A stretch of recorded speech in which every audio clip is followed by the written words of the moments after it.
What's your if I get caught there's no explanation story? I was in a camp shower, stalls, not open, when an unaccompanied kid about 4 years old started crawling into my stall from below the door. I was telling him to scram, but he wasn't listening. It was only us in the showers at the time. I had no idea where his folks were. I scrambled to put my clothes on, still soaking wet, when it was clear this kid was bent on getting into my stall. I rinsed the soap out of my hair with my clothes on and then took the kid by the hand to find his parents. Had I been caught in the shower with a stranger's child, I'd have had a very difficult time explaining it. I found his mom, frantic, about 5 minutes later. I guess the kid was looking for his dad, who he heard was in the showers, and he thought I was him. That's terrifying. Flew on a major airline with a razor blade hidden in my phone case. I was meaning to buy one to peel the window tint off of my car, but I found one at work in a drawer. I didn't have any way to safely carry it, so I put it in my phone case behind my phone. I about died when I was on the beach and realized what I had done. Threw it in the trash right away before I forgot again. When visiting a friend, went straight in to the wrong house. In their building people keep their doors open. Make myself a cup of tea, put on the TV, and wait on the sofa for them to return. Someone else comes in, says nothing, looks at me weird, and goes to the bedroom. Call up my friend to ask when they are coming. They are at their house. They come and pick me up. I was with friends at a local park late at night, like 2 or 3 AM. Park's close at 11 and a cop doing his drive-through check of the park found me and my 2 friends sitting in a picnic area, and we definitely were not supposed to be there. We had all gotten stoned and hatched a ridiculous plan to mess with our other friend. The cop approached us while we were laughing hysterically with a huge bag of potatoes in front of us while we drew sexually charged images on the potatoes with Sharpie markers. It was rough trying to explain to him that the penis potatoes were supposed to be a practical joke. We were going to leave them all over our friend's lawn. Somehow he was fine with that and told us to take our potatoes and go somewhere other than the park. I still remember that night fondly. Dong tater. I was a strange child and I decided that I would hide in my neighbor's bush in a ghillie suit in the pouring rain. I just watched a couple of cars drive by and marveled at the fact that the bush kept most of the rain off my head. I wish I had a ghillie suit as a child. I was getting ready for a New Year's Eve party and decided I needed to shave, but I didn't have any aftershave or shaving cream. So I used a little bit of watered down vodka just to make sure everything was fresh. But I sort of gave off a vodka smell. Then I realized I needed to pick up drinks for the party, so I went to the liquor store, but I got kind of lost in a neighborhood because there were a lot of one-way streets and I kept repeatedly passing a police car hanging out at a corner. I realized how suspicious I would look driving around on nice smelling like vodka on my way to the liquor store. Luckily everything went fine and me and my friends partied in my basement and then Ubered to a bar. Putting vodka on potential small cuts on your face does not sound smart, tbh. My boss left his office door open one time. I was working late that night and went into his laptop to see if he had anything juicy. He did. He had a document with a title something like "What is wrong with 99 Name?" It included a handy list of my character flaws. If I had gotten caught, there would have been absolutely no excuse. 1. Always sneaking into my office and looking at my computer.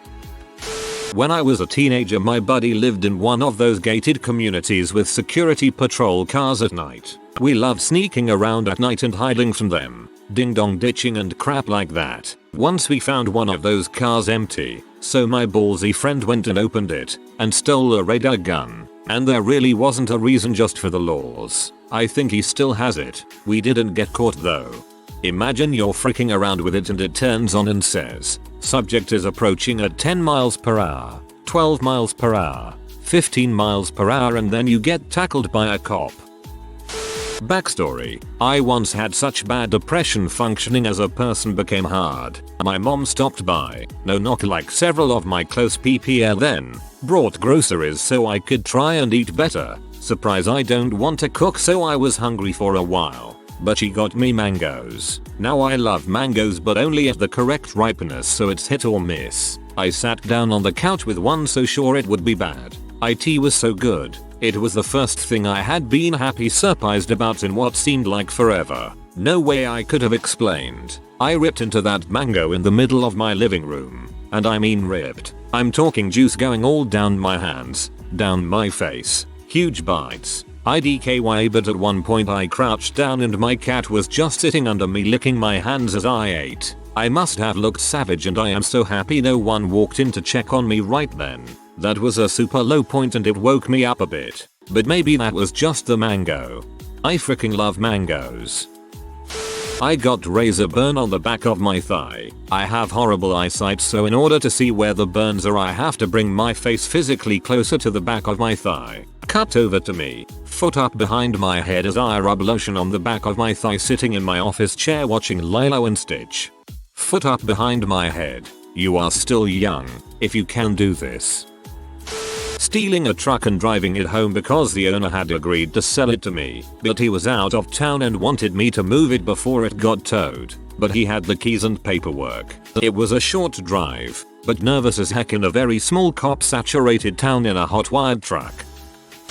Going outside in full winter gear bundled up to my eyes in the middle of a hot summer night because I saw my dog sniffing something on the ground and was worried it was a dead animal and wanted to check, but I have OCD and am fixated on bats and an intense fear of being bitten by a bat, so I covered every inch of myself in padded clothing. Wouldn't be surprised if the neighbors saw me. My mother has OCD focused on germs and this pandemic has been a goddamn nightmare for her. She ended up making a hazmat suit out of garbage bags to check the mail. Honestly, it wasn't bad.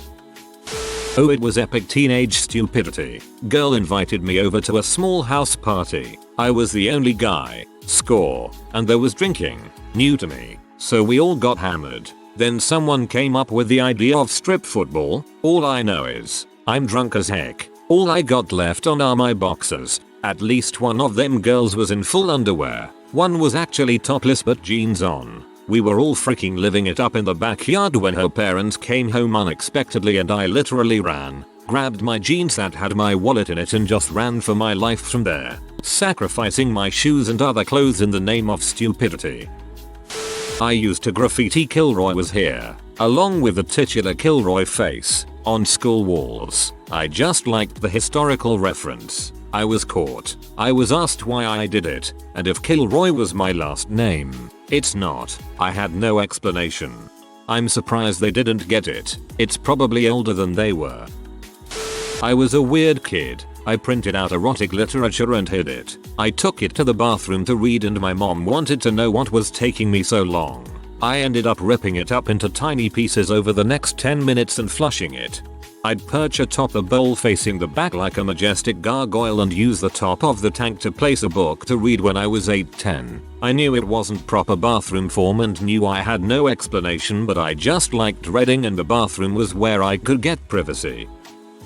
I had a SUV filled with ducks and a couple chickens in a graveyard around midnight. Me and the other guy happened to have knives on us, but that was not related. Got busted by the cops, who threatened to charge us for stealing city property for taking the fowl from a nearby park, but they let us go. We had been waiting there while an accomplice infiltrated the girls' dorm. The plan was to release them into the dorm. Release the Quacken.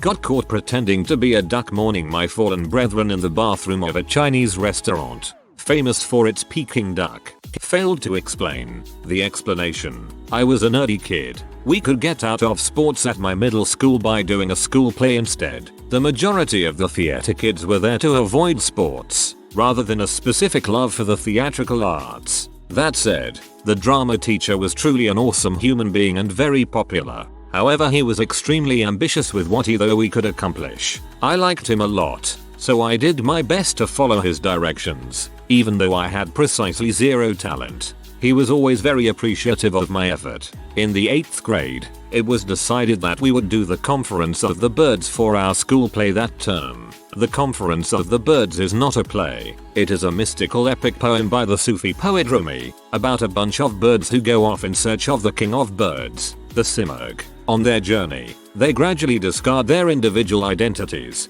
until they discover that, once they have discarded individuality and united, they collectively are the Simurg. We workshopped this into a play. I did not understand this. I was not entirely sure what workshopping meant, but I was very eager and tried really hard. I was cast as the duck. I struggled to identify with my character, beyond walking awkwardly and quacking. Our drama teacher suggested an exercise. Every now and then, throughout the day, think for a moment about how the duck would respond if they were in your position. So it was that, sitting at the dinner table at the Chinese restaurant, looking at a very tasty Peking duck, 14-year-old me decided to go to the bathroom and really feel out how a duck would respond to the roasted, seasoned, and sliced up corpse of its brethren. I'd never really heard anguish quacking beforehand, but I gave it my best shot. I got a bit too into it, alarmed the other bathroom goers, and my parents were summoned by concerned staff.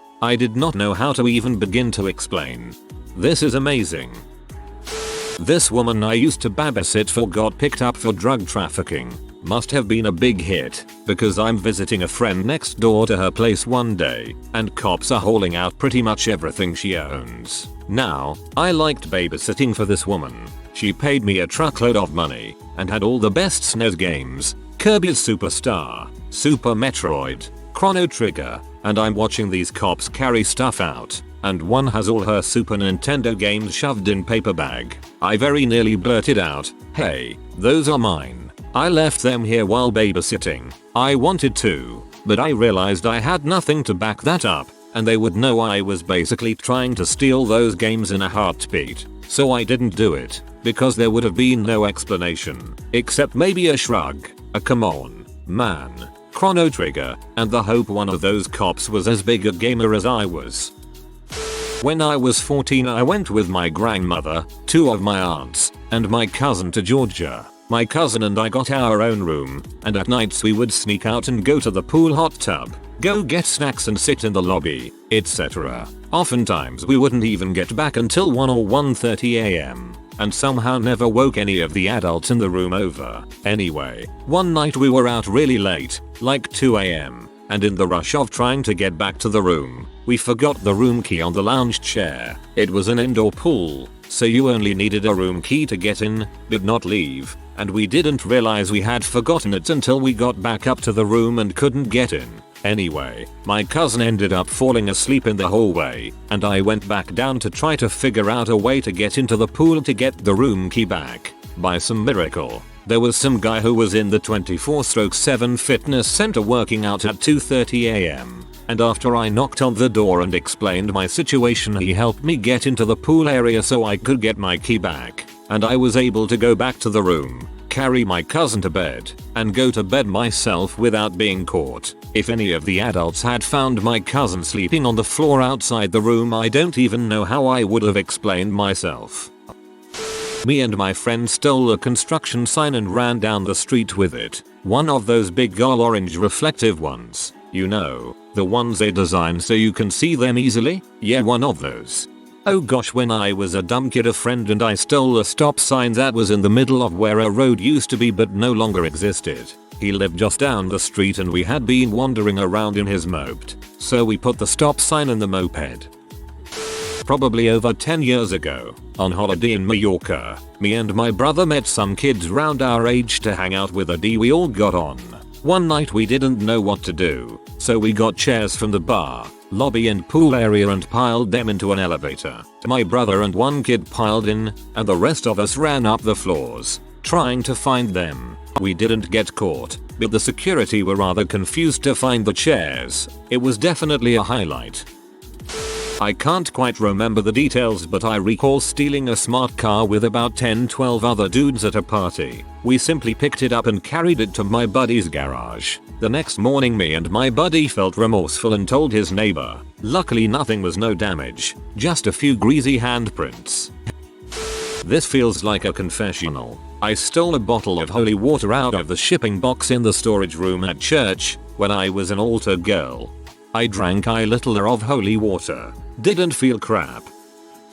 When I was a senior in high school, I was at the river park in town backing up to leave and managed to back right into the ditch I didn't see behind me and got stuck. Of course a cop had to be driving by at that same time and stopped. At the time I had about 5 ice chests in the bed of my truck. Stealing ice chests full of beer was an easy way to get drunk when I was a kid. Well, this cop walks up and sees this and asks what I have inside. Well, I didn't have beer in any. What I did have was a bunch of cow manure I'd been collecting in one for a school prank I had been planning.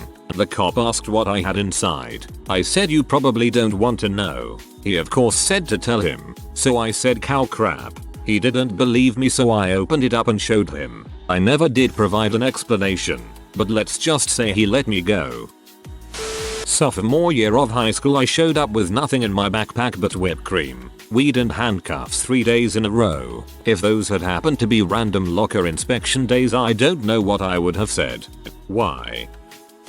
I was a weird kid. Around 4th or 5th grade, most of the kids I hung around with were obsessed with talking about sex and drugs. It was a small town, so they were doing drugs, but talking about sex was just kids making crap up because it was popular. I didn't know this though. I listened to my friends talk about using condoms all the time, so I decided to get one so I can start being cool and wearing condoms and having sex. I talked my grandfather into going to Denny's. Very easy, as that is where all the old people in town hung out. The reason being that this Denny's was shady as frick, like a trucker stop gas station, and they sold condoms in the bathroom vending machine among other things. Buying one of them was the most nervous thing I did as a kid. Now when I got home, I really didn't know what to do with it. I still hadn't really hit puberty or anything, so I put it on. Now all my friends talked about how it barely fit them, as most kids would, but I couldn't understand what the heck was happening. So as a ceremony to my supposed introduction into the sex fast lane, I went outside, dug a hole and stuck my dong in the ground with the condom. I was trying to make it ritualistic as my first sexual experience. Now I wonder what the heck people would have thought if they saw me there. This is the one in the thread that truly made me cackle. You ritually fricked the whole earth. Brought a kitchen knife to Disney hidden in the liner of my backpack. Had previously put it in there to cut up fruit, and it somehow ended up getting stuck between the inner and outer layers of the bag. I never noticed until I was literally in the bag check line at Disney. Panicked for a while, but no one noticed it. Whenever I'm home alone, I just start yelling random crap and going batshit crazy. The one time I did end up getting caught was when my parents got home from vacation to see me passed out on the couch and nothing but my underwear and a 1-gallon tub of ice cream on my head, watching Step Brothers. Worst part was, they walked in during the bathroom scene. If you've seen the movie, you'll know. I have an autistic son who cannot speak. One time at a supermarket, he broke away from my handhold, ran and climbed into one of those open freezers and lay down on some frozen dog rolls and began rubbing himself. There is no particular explanation for that I'm aware of. It wasn't hot or anything. As someone on the spectrum, the frost that forms on those is textural heaven. Slightly glassy but is very nice to touch. I worked in a frozen department at a grocery store for years, tolerating all the BS just by touching the frost. I am a mechanic now, and my new texture stim is brake rotors. If they feel lovely to touch and rub, I know you need to replace them. The other day I Snapchatted my dog crapping directly into the pooper scooper as I was holding it under her butt. So glad my neighbors didn't see that. I mean, I need to try this because I don't want to clean the poop. Just minus the Snapchat bit. Went on vacation with my then boyfriend and a group of friends. They booked a hotel room for us. Turned out it was a room in a long trailer with separate bedrooms, a shared bathroom and one tiny office area. An unbelievably crappy place overall. We sat on a bench outside and proceeded to get drunk, not expecting anyone would mind looking at how shady the place was. I mean, it was so shady most of my friends ended up leaving to sleep someplace else. Anyway, shortly after, someone from the office showed up and started a huge fight, telling us we're lowlifes and we should get lost. Then they left. I found that infuriating, and I was also getting drunk on Metaxa that night, which for whatever reason always makes me go batshit insane. Long story short, a couple hours later, when everyone else was asleep and the staff was long gone, my boyfriend found me by the desk in the office area where I somehow managed to climb through the window, meticulously drawing dongs on every page of their logbook. He stood outside begging me to leave, but I just sat there completely focused. refusing to leave until all of their documents are covered in dongs. Not the hero we deserve, but the hero we need. I'm attempting to write a novel, and I'm a firm believer in research. The amount of criminal activity murder related searches in my search history right now along with general knowledge picked up from podcasts would be quite questionable. I have dropped so many arson and murder facts in everyday conversations without thinking about it, and I always get weird looks. Had a NSW note in school that said crap like and he stuck his huge dong into her from behind. Story short, teacher found it but then corona hit. Dude, when I was in elementary school I thought a rapper was called a rapist, and I drew a picture of this dude in a ski mask with a knife and a speech bubble that said I am a rapist. Yeah, my parents definitely got a call. When I was younger the best source of entertainment for me was making a torch. I took a stick, zipped toilet paper on it and poured something flammable on it. I would lit it and throw it as hard as I can into the air so when it would come down it would explode, and it looked great. The only problem was that my dad started to notice circles of burned grass. Inflatable. I'm going to assume you meant inflammable due to autocorrect screwing up. LOL. Started using the computer at work for non-work related tasks such as playing games and using websites such as Zillow or LinkedIn. Boss called me in for a meeting with screenshots of the computer I was using. Told him I got no explanation for him. Was fired shortly after. Wasn't too upset about it because I was planning on leaving shortly after anyway. When I was 5, my grandma used to babysit me. One day I convinced myself that I really needed to know what it was like to pour Kool-Aid over my head. I went into the kitchen and poured myself some Kool-Aid and then went into an empty room. I hid behind the door and poured the Kool-Aid over my head. It was a very disappointing experience. So, I decided I needed to go bigger. Back in the kitchen, I found a large pitcher. I filled it with Kool-Aid, soda, orange juice, anything I could find in the fridge. I carried back to the bedroom and again hid behind the door. I couldn't lift the pitcher over my head, so I started pouring the concoction over my chest. Apparently, this was the experience I was looking for because I started laughing uncontrollably. At the height of all this fun, my grandpa walks into the bedroom. We locked eyes for a few seconds and he storms down the hallway yelling, "Your grandson is nut job. I am not cleaning that up." When my parents picked me up they wanted to know why I did it. I had no explanation. Went to a job interview once, back when I lived in Hanoi, VN. Showed up an hour early, so I decided to wait in a coffee shop. I went across the street, through the little garden gate, and sat down. 10 minutes passed, I'm still alone. Nobody coming to take my order. The chatter of the customers inside is loud, and I'm now thinking the waiter must be sitting with them, having fun. So I turn around and look through the open window and get smacked with the realization that it's not a coffee shop at all, but a house. 4 guys sitting in the living room, playing cards, laughing, not even noticing me. I slowly and quietly slid out of my chair and disappeared. Had they seen me or confronted me, there would have been no explanation that didn't leave me utterly embarrassed. I had a rash on the back of my thighs, but turned out to be a sweat rash. In a I'd been talking to my doctor about it. Start of COVID, so till Levisits. I get out of the shower and I have a message from her asking for a picture of the rash. I couldn't quite find an angle that would focus or not include my junk. I'm a guy, so I end up sitting on the edge of the bed, naked, facing the door, one leg down, one leg on the edge of the bed frame, leaning back a little, taking a picture with my phone of the back of my upper thigh. It was a good shot, rash and focus, no genitals. Then I see myself in the mirror that hangs on the back of our bedroom door and think, oh god, I hope my wife doesn't walk in right now. She didn't. There would be no explaining that one.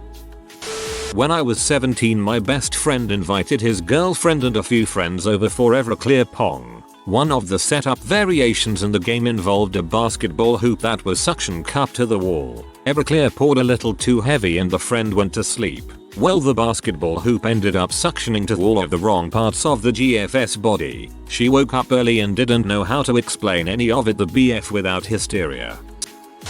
If you are new to the channel, you can subscribe. I publish new videos every day. Until then, check another video.